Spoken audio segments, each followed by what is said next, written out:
Hi, hello, నమస్తే. ఒక మంచి విషయం. ఒక మనిషి ఒంటరిగా ఆలోచిస్తున్నాడంటే ఆ మనిషి ఏదో ఒక విషయంలో బాధపడుతున్నానన్నా ఉండాలి. లేకపోతే ఏదైనా ఒక తీరని సమస్య అయినా ఉండాలి. ఆ రెండైనా లేక ఏదో ఒకటైనా అయి ఉండాలి. ఏదైనా ఒక విషయాన్ని మనసులోనే దాచుకున్న ప్రయోజనమే ఉండదు. ఎవరికైనా చెప్పుకోవాలి. అప్పుడే అది బాధ అయితే దానికి ఓదార్పు దొరుకుతుంది. అదే సమస్య అయితే దానికి పరిష్కార మార్గము దొరుకుతుంది. ఏ విషయాన్ని గురించి మరీ అంతగా ఆలోచించకూడదు. అలా చేస్తే ఒక మార్గం, సొల్యూషన్ అనేది కనిపించదు. అందరికీ కనిపించేది వేరు, వాళ్ళ మనసులో ఉన్న అలజడి వేరు.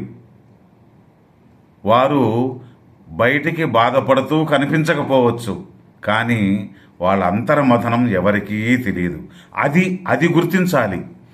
ఎంత పని చేసినా నాకు రెస్ట్ లేదు, గుర్తింపు లేదని బాధపడకు. నా కష్టాన్ని ఎవరూ గుర్తిస్తారని ఏడవకు. ఇప్పుడు ఫర్ ఎగ్జాంపుల్, టైం ఎంత అయింది అని అడిగితే మనం గంటలు నిమిషాలే చెప్తాం.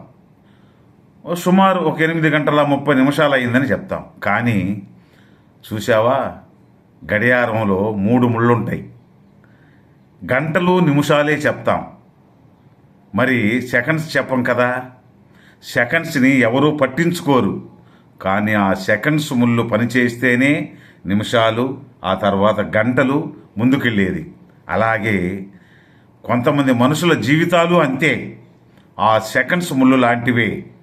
తనకు గుర్తింపు లేదని ఆగిపోకుండా తన పని తాను చేస్తూ పోతుంది. మనము అంతే. అది ధర్మం. తెలుసుకో మిత్రమా, ఇది నిజం.